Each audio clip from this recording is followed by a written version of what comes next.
পবিত্র কুরআনে বর্ণিত সেই অভিশপ্ত নারী আল্লাহ যাকে জাহান্নামে দিবেন, মানব ইতিহাসের অতীত এবং ভবিষ্যতের সবচেয়ে নিষ্ঠুর এক চরিত্র। সে ছিল সম্পদশালী, শক্তিশালী এবং প্রভাবশালী, কিন্তু এর কোনো কিছুই তাকে আল্লাহর ক্রোধ থেকে বাঁচাতে পারেনি। এই হলো সেই অভিশপ্ত নারীর বাস্তব কাহিনী, যাকে দেখে স্বয়ং ইবলিসও ভয় পেত। কে ছিল সে? কেন আল্লাহ নিজ হাতে তাকে চিরকালের জন্য অভিশাপ দিলেন? দেখুন সেই অন্ধকার অধ্যায়, যা খুব কমই আলোচনা করা হয়, কারণ বর্তমান সময়ে ইসলামের শত্রুদের বুঝতে হলে আগে এই নারীকে চিনতে হবে। তিনিই সেই ষড়যন্ত্রের পথিকৃত, যা আজও ইসলামের বিরোধিতা ব্যবহার করে। সে তার স্বামীকে ঈমান প্রত্যাখ্যান করতে উস্কানি দিত এবং নিজের ক্ষমতা ব্যবহার করে মুসলমানদের ওপর অকথ্য নির্যাতন চালাত। এমন এক নারীর গল্প যার শয়তানি দেখে স্বয়ং শয়তানও চমকে যেত। আবারও আমরা নিয়ে এসেছি এক আলোড়ন সৃষ্টিকারী কাহিনী। কুরআনের এমন আরও গল্প পেতে আমাদের সাথেই থাকুন। আসসালামু আলাইকুম প্রিয় বন্ধুরা। উম্মে জামিল ছিল কুরাইশ বংশের একজন নারী, যা মক্কার সবচেয়ে প্রভাবশালী গোত্রগুলোর একটা। তার বাবার নাম ছিল হার্ব ইবনে উমাইয়া, যিনি ছিলেন শহরের একজন সম্মানিত ব্যক্তিত্ব। অর্থাৎ উম্মে জামিল এক অভিজাত এবং ক্ষমতাশালী পরিবারে জন্মগ্রহণ করেছিল, কিন্তু উচ্চ বংশমর্যাদা তার চরিত্রকে উন্নত করতে পারেনি। ছোটবেলা থেকেই সে ছিল উচ্চাভিলাষী, ক্রোধী এবং প্রচণ্ড অহংকারী। যৌবনে তার বিয়ে হয় আবু লাহাবের সাথে, যিনি ছিলেন নবী মুহাম্মদ সাল্লাল্লাহু আলাইহি ওয়াসাল্লামের চাচা আব্দুল মুতাল্লিবের পুত্র। আবু লাহাব ছিল মক্কার সবচেয়ে ধনী এবং প্রভাবশালী ব্যক্তিদের একজন। তার এই বিপুল সম্পদ উম্মে জামিলের খুব পছন্দের ছিল, কারণ সে বিলাসিতা এবং ক্ষমতা ভালোবাসত। আবু লাহাব কুরাইশদের মধ্যে সবচেয়ে ধনী ব্যবসায়ী ছিল, আর উম্মে জামিল সেই সম্পদকে ব্যবহার করত নিজের প্রভাব ও অহংকার বাড়ানোর জন্য। সে তার স্বামীর সম্পদকে ভালো কাজে লাগানোর পরিবর্তে অন্যদের ছোট করার হাতিয়ার হিসেবে ব্যবহার করত। উম্মে জামিল শুধু স্বামীর সম্পদের উপরই নির্ভরশীল ছিল না, কুরাইশ নারীদের মধ্যেও তার ব্যাপক প্রভাব ছিল। সে গুজব ছড়াত, যাকে অপছন্দ করত তার সম্মানহানি করতে হবে এবং শত্রুতা উস্কে দিতে ভালোবাসত। সে ছিল ক্ষমতার কাঙাল এবং সমাজে নিজের প্রভাব ও সম্মান হারানোর ভয়ে সবসময় আতঙ্কিত থাকত। যখন রাসূলুল্লাহ সাল্লাল্লাহু আলাইহি ওয়াসাল্লাম ইসলামের দাওয়াত দিতে শুরু করলেন এবং নিজেকে আল্লাহর প্রেরিত রাসূল হিসেবে ঘোষণা করলেন, উম্মে জামিল এটিকে একটি বড় বিপর্যয় হিসেবে দেখল। সে জানত নবী সাল্লাল্লাহু আলাইহি ওয়াসাল্লাম কুরাইশদের শক্তিশালী একটি শাখা বনু হাশিম গোত্রের সন্তান। যদি সত্যিই রাসূলুল্লাহ সাল্লাল্লাহু আলাইহি ওয়াসাল্লাম নবী হন, তাহলে উম্মে জামিল সহ উমাইয়া বংশের ক্ষমতা হুমকির মুখে পড়বে। তার কাছে সত্য কোনো বিষয় ছিল না, আসল বিষয় ছিল ক্ষমতা হারানোর ভয়। শুরু থেকেই সে এবং তার স্বামী আবু লাহাব ইসলামের ঘোর বিরোধিতাকারীদের মধ্যে অন্যতম ছিল।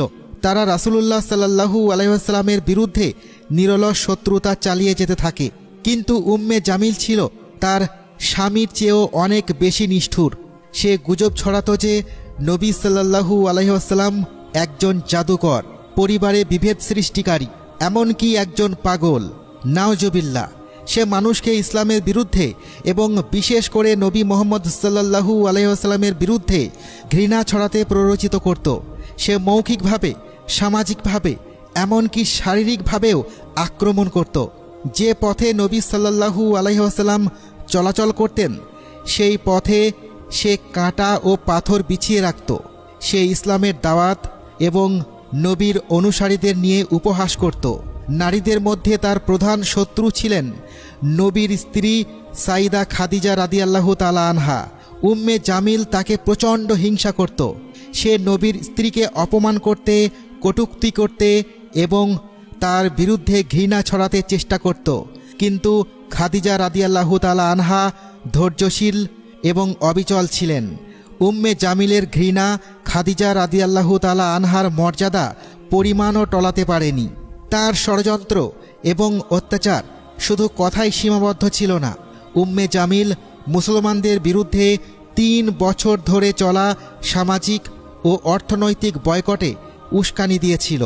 সেই সময় মুসলমানদের সাথে ব্যবসা বাণিজ্য, বিবাহ বা কোনো ধরনের সামাজিক সম্পর্ক স্থাপন নিষিদ্ধ ছিল। তাদের উদ্দেশ্য ছিল মুসলিমদেরকে আত্মসমর্পণ করতে বাধ্য করা। কিন্তু ইসলামের প্রচার আরও বাড়তে থাকল। এতে উম্মে জামিল আরও ক্ষিপ্ত হয়ে ওঠে এবং নবী সাল্লাল্লাহু আলাইহি ওয়াসাল্লামকে হত্যা করার পরিকল্পনা করতে শুরু করে।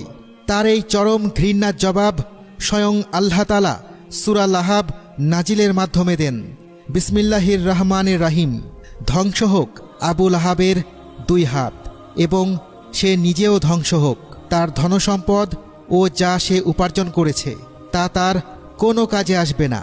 অচিরেই সে প্রবেশ করবে লেলিহান অগ্নিতে এবং তার স্ত্রীও, যে লাকড়ি বহন করে, তার গলায় থাকবে পাকানো রশি।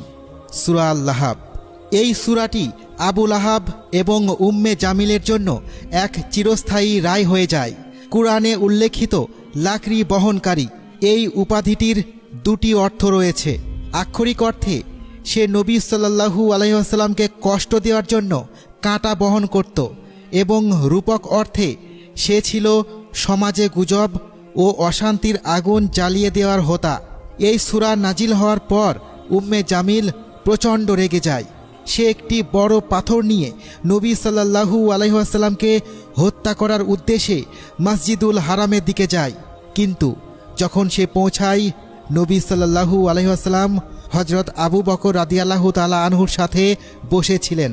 আল্লাহ তাআলা উম্মে জামিলের দৃষ্টিকে এমনভাবে অন্ধ করে দেন যে সে নবী সাল্লাল্লাহু আলাইহি ওয়াসাল্লামকে দেখতেই পায়নি। সে শুধু আবু বকর রাদিয়াল্লাহু তাআলা আনহুকে দেখতে পায় এবং জিজ্ঞেস করে, তোমার বন্ধু কোথায়? আমি তাকে চরম শিক্ষা দেব। অথচ নবী সাল্লাল্লাহু আলাইহি ওয়াসাল্লাম তার সামনেই বসেছিলেন। সে উদ্দেশ্যহীনভাবে পাথরটি ছুঁড়ে ফেলে রাগে গজরাতে গজরাতে চলে যায়। এটি ছিল একটি স্পষ্ট নিদর্শন যে আল্লাহ তার অন্তরকে মোহর মেরে দিয়েছেন এবং তার ভাগ্য নির্ধারণ করে দিয়েছেন। এর কিছুদিন পরেই আবু লাহাব এক ভয়ঙ্কর সংক্রামক রোগে আক্রান্ত হয়। মক্কার লোকেরা তাকে ঘৃণা ভরে ত্যাগ করে। সে অত্যন্ত অপমানজনকভাবে একাকী মৃত্যুবরণ করে। এমনকি কেউ তাকে কবর দিতেও রাজি ছিল না। অবশেষে তার লাশ একটি গর্তে ফেলে পাথর চাপা দেওয়া হয়। যে উম্মে জামিল নিজেকে সবচেয়ে শক্তিশালী মনে করত, সে এখন দুর্বল ও নিঃসঙ্গ হয়ে পড়ে। সে তখনও ঘৃণা নিয়ে মক্কায় ঘুরে বেড়াত, কিন্তু তার ক্ষমতা শেষ হয়ে গিয়েছিল। কিছু বর্ণনা অনুযায়ী তার মৃত্যু হয়েছিল ভয়াবহ। কেউ বলেন সে একটি বড় পাথরের নিচে চাপা পড়ে মারা যায়। আবার কেউ বলেন কুরআনের আয়াত অনুযায়ী তার গলায় রশি পেঁচিয়ে তার মৃত্যু হয়। উম্মে জামিল এবং আবু লাহাব হল সত্যের বিরুদ্ধে শত্রুতা এবং সীমাহীন বিদ্বেষের প্রতীক। তাদের কাহিনী শুধু একটি অন্ধকার ইতিহাস নয়, বরং যারা আল্লাহ ও তার রাসূলের পথের বিরোধিতা করে তাদের জন্য এটি একটি কঠোর সতর্কবার্তা। যে নারীকে স্বয়ং আল্লাহ অভিশাপ দিয়েছেন, ইবলিসও তাকে ভয় পেত।